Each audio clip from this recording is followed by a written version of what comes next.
Hello, everybody. Here's a quick crash course of pages 121 to 142 of The Alchemist coming at you right now. What I'm going to be going over in this quick video is a summary of what's happening in the reading at the moment, and I'm going to show you some study skills that you can use in your life, things that work for me, and I'm going to talk about some of the really interesting literary things that are going on in the story right now. So on your screen at this very moment, you are looking at my notes for The Alchemist. I don't write in the book because in my head it gets all disorganized. So I like to have it out on the page so that I can break everything up the way that I want it to look, and I never have to worry about flipping back through pages and not being able to find something because everything is right here. All of the page numbers that I need are on this piece of paper. This is something that I figured out that worked really well for me in college, and if you are kind of like a big picture thinker, I suggest that you put everything out on a sheet of paper outside of your book, because the book is associated with those little details and you're going to have to find those pages, and that's difficult when you're a big picture thinker. It's easier when you have a big piece of paper to get your big picture out on the page. So this is what's good for you. If you're a big picture thinker, maybe try this. If it works, that's fantastic. You should keep on using it. I will always accept this type of annotation. And if it doesn't work, keep on doing what you're doing. Do what's good for you. This is what we're trying to hammer into you guys during this unit. So, Alchemist, I'm going to give you a quick summary of what's going on. At the beginning, on page 121, we see Santiago, and he is suffering a little bit. He's suffering the sadness of having to leave his one true love at the oasis while he goes off into the desert to fulfill his personal legend. Now, if you're like me, you've gotten to the point where you're like, oh my gosh, it's been years since he started this thing.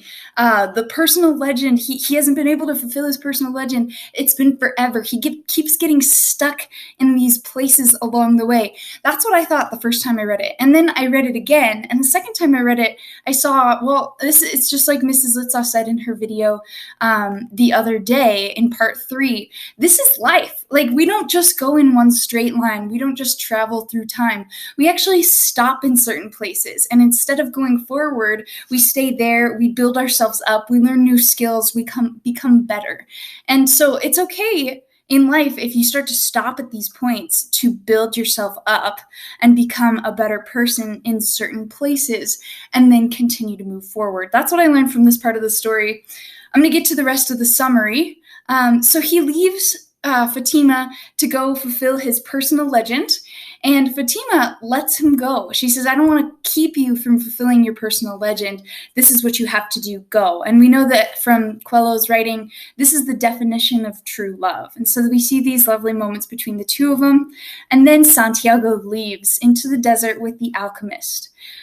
There he learns a lot. He's learning a lot from the desert, he's learning a lot from the alchemist, and he's learning a lot from himself. So we see him dealing a lot with matters of the heart. He's listening to his heart, he's listening to his soul. It is guiding him and bringing him to different conclusions. So there's not a lot of action in this part of the book, but there is a lot of philosophical building up, and all of these notes that he is taking in his head about himself. These are things that you guys should pay attention to. So we're going to zoom in on that right now. On my notes, you can see I took some little snippets here and there of things that I thought were important. So I am on page 121, if you care to join me. So Santiago goes to Fatima's tent, and he brings a boy with him and says, boy, here's some gold. Go in there and get Fatima. And so he goes in there and he gets Fatima. And he knows very well that this is breaking tradition. This is something he shouldn't be doing. It could even be considered wrong, and he could get in trouble for it. However, it says that he doesn't care anymore. At this point, his love for Fatima is too much, and he has to express it. So he gives some gold to the boy, and that is the equivalent of enough to buy a sheep. And so I looked that up in US dollars today, which we're in a different society that doesn't value sheep and livestock quite as much as this society would have. In US dollars, a cheap sheep is $200. So he gave this kid $200 in gold, and then he gave this kid 200 more bucks in gold just so that he could talk to Fatima. Now, think about the prices are going to be different in a society that values livestock a little bit more. So that's a big number. We see that Fatima is worth a lot more to him than money. We see that he's worth a ton to her. She's worth a ton to him. And he's willing to give up anything that he has in order to speak to her. And so then we get this moment, a beautiful moment of fate versus free will, where he says, I love you because the entire universe has conspired to help me find you. So if you're thinking about that, it's a lovely line and it's very beautiful, but think about this moment of fate versus free will. If the entire universe has conspired to help him find her, is that his choice? Is that his free will? Or was he destined to find her and meet her? Does that mean fate or does that mean free will? I want you guys to be thinking about that as we go through this quote, because that's one of our big themes that we're thinking about with this book.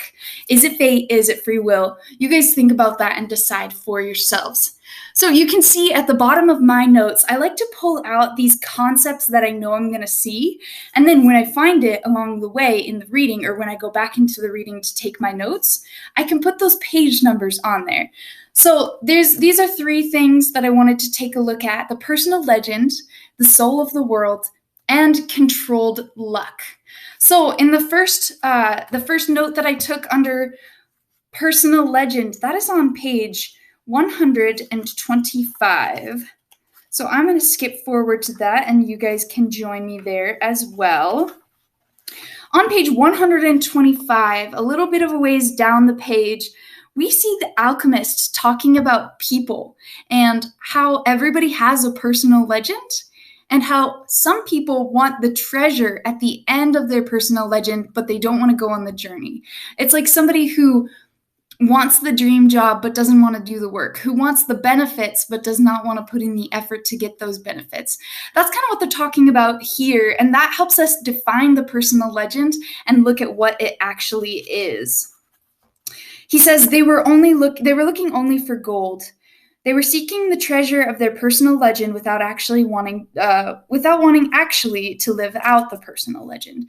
So that further defines our idea of what the personal legend is. My next note that I wrote down was on the soul of the world. That's on page 127. It's talking a little bit about the emerald tablet, and this helps give us a definition of what the soul of the world is in the mind of Paulo Coelho. So the emerald tablet is a direct passage to the soul of the world. So we hear earlier about the emerald tablet and how all of the secrets of alchemy, all of the secrets can be written down on the emerald tablet. Now, right before that, I want you to skip back to the page right before we get a moment of illusion. So we get a moment of biblical illusion where the alchemist stoops down and begins to draw in the sand. He completes his drawing in less than 5 minutes. As he drew, the boy thought of the old king and the plaza where they had met that day. It seemed as if it had taken place years and years ago. So what he draws in the sand is what is written on the emerald tablet. We get this hook back to King Melchizedek, and then that is a hook back to the biblical illusion. Remember that King Melchizedek is from the Bible, and Jesus is a priest in the line of King Melchizedek. So the fact that they are both the alchemist and Melchizedek stoop down in the sand to write in the sand, that's a biblical illusion. That's something that Jesus did in the Bible. He wrote things in the sand, and that is meant to draw us back to the idea of a good teacher. A good teacher shows you and lets you look at it, but doesn't tell you how to get to that conclusion. So that is what that's what the alchemist is doing in the sand right now. We get this heightened sense of importance when we read allusions, especially to sacred texts, such as the Bible, such as the Torah, anything that we're referring to as sacred texts. It gives us that heightened sense of illusion, heightened sense of importance with the illusion, because it's referring back to something that history has seen before. To refer to older texts is a very important thing, because it shows that, yes, we're not alone in this. Things happen over and over and over again, and we can learn from the people who came before us. So that is why that will happen, and I wanted to give you a little bit of something to look at with that Soul of the Worlds.